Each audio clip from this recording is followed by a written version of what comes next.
Hey, Boaz here from Next Pittsburgh. We're here on the north side of the Allegheny Elks Lodge to get a tour. Said to buzz the button over here. They're also getting ready for their fish fry today. Let's see. Oh, here we go. Hey, Tim, how's it going? Good, how are you? Thanks for having us. So I've been here before for banjo night, but I've only seen a small portion of the building. So you're going to tell us a little history. We've got Alicia here too. And well, so where should we start? Should we start? We're going to go into the Allegheny room and our bar. This is our members' lounge area. We have a jukebox in the corner that's on free play, plays 45s. We have members' nights where there's special events. And then, of course, for rentals like banjo night, people can come hang out here. And so what is the Elks all about, like as a group? Like where did it come from? It actually started in New York as a union of actors. They wanted somewhere to go after their theater shows, right? So a lot of times bars had to close on Sundays or it was during Prohibition era. So the actors and actresses wanted somewhere to socialize. And then they realized that there wasn't always work. So they started helping each other out. And then it morphed into this philanthropic kind of union or support group. And it developed into the Benevolent Protective Order of Elks and kind of focused on charity. And that's where we are today. And you are a former exalted ruler? Was that your title? Yes, yeah. That's like the president of our lodge. And Tim over here, one of your specialties is sort of lodge historian. That's correct. As with many of us, we all wear different hats here, and You're also in charge of coleslaw, I've heard. yes, for the fish fries. I'm chair of the trustees and look after the building and our investments, and then I'm also the lodge historian, which we didn't have when I first joined. You were telling me before that originally this building was built as just a house for a family. Right. It looked very much like the house next door, and that was the home of the Metzger family. Kind of a mansion in its time, Italianate style. When George Metzger and his wife died within months of each other in 1901, the two sons were already members of the Allegheny Elks Lodge, which was formed in 1896. We purchased the Metzger home, hired William Edward Snayman, a well-known Pittsburgh architect at the time, to add a third floor and a very large rear wing to the original house. And that served us well until 1924 when that building burned. And it reopened in 1926, and that's the building we have today. And obviously things have been modified over the years. You were even saying that these are drop ceilings. Then above that, there's 3 more feet and maybe even light fixtures from the 1920s? That's correct. We got a grant recently from the Pennsylvania Historical and Museum Commission, Keystone Historic Preservation Grant, because we are a historic building. That allowed us to do a planning study. We have some great renderings and floor plans of what we want to do, and it's going to be about an $11 to $13 million project that we're kicking off now.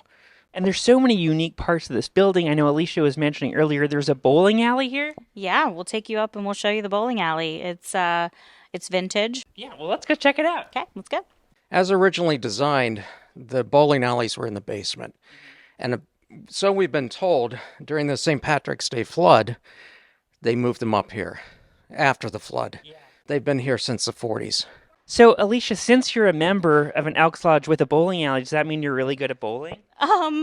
It depends on how many drinks I've had. Okay, we're going to see how you do today. Are bowling alleys like a pretty regular fixture in Elks Lodges?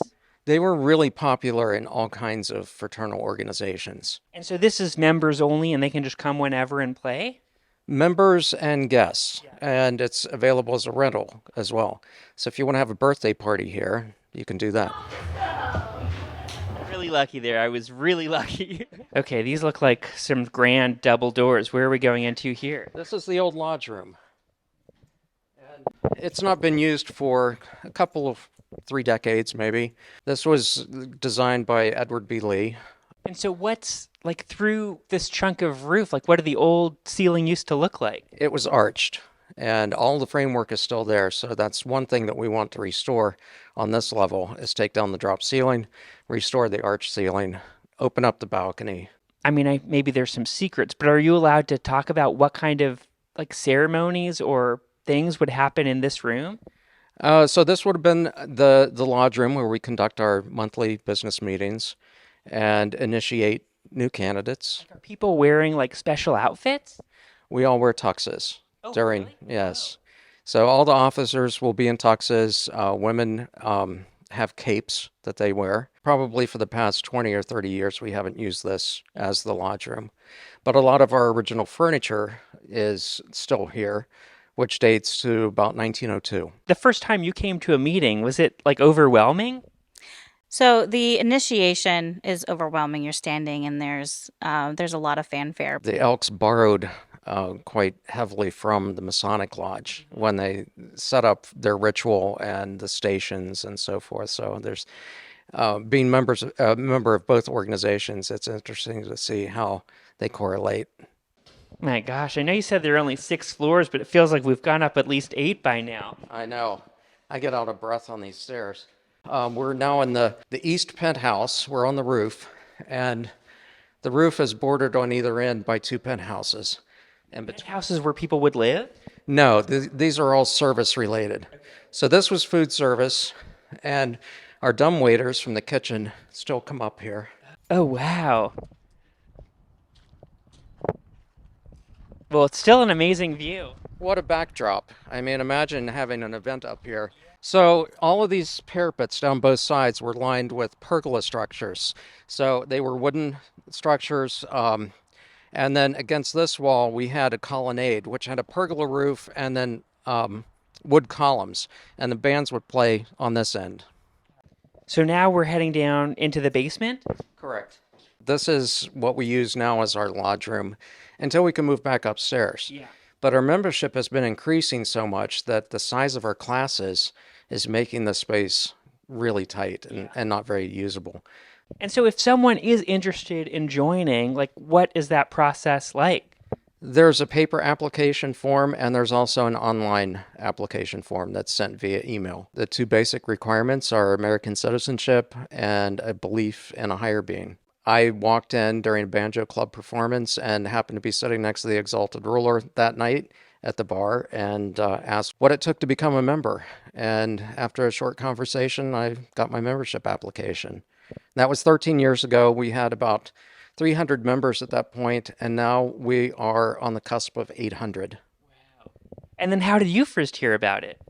I was here with friends. A friend that is young Puerto Rican came in, and I thought that these organizations were for old white men. And I was like, "You're young and of color, and what is this?" And I started finding out that it broke stereotypes for me, and it was doing good, and I just got more interested in it. And it's obviously such a vibrant place. There's so many events happening. And one of those big events is the fish fry you do annually. So it's Friday afternoon right now. So you are in the midst of getting ready for an onslaught of people in a couple hours, right? Yeah. Last week, we broke our record. We served 537 meals in 2 hours. Well, let's go to the kitchen to see how it's going. Yeah, I can't wait. I've been here since 8 a.m. with volunteers popping in and out. We've so far stewed tomatoes. We stew them most of the day. We have cheese, kind of like 4 different types of cheese melting all day. We are actually a completely volunteer-ran lodge. So nothing really gets done around here without our volunteers. And so where's all the fish? The fish is in the walk-in cooler. You look at the fish? Yes, yeah. Gotta go check out the fish. Make sure it's all there before you have to start preparing it, right? We have a lot in here. We have, Behind the macaroni, you got all these fillets. yes. We actually make our own tartar sauce and cocktail sauce. One of our volunteers comes and does that, as well as our own coleslaw. So it looks like chaos, but once we get going, it's pretty organized. You know, even after we've been slinging fish for 2 hours or more, I can hardly wait until I can get my fish dinner because it's so good. Yeah. And we only do it once a year, so I always look forward to it. It's my favorite volunteer event. Well, Tim, Alicia, thanks so much for the wonderful tour, and good luck with the next few weekends. I hope you sell a few thousand more, pieces of fish. Yeah. Thank you for coming.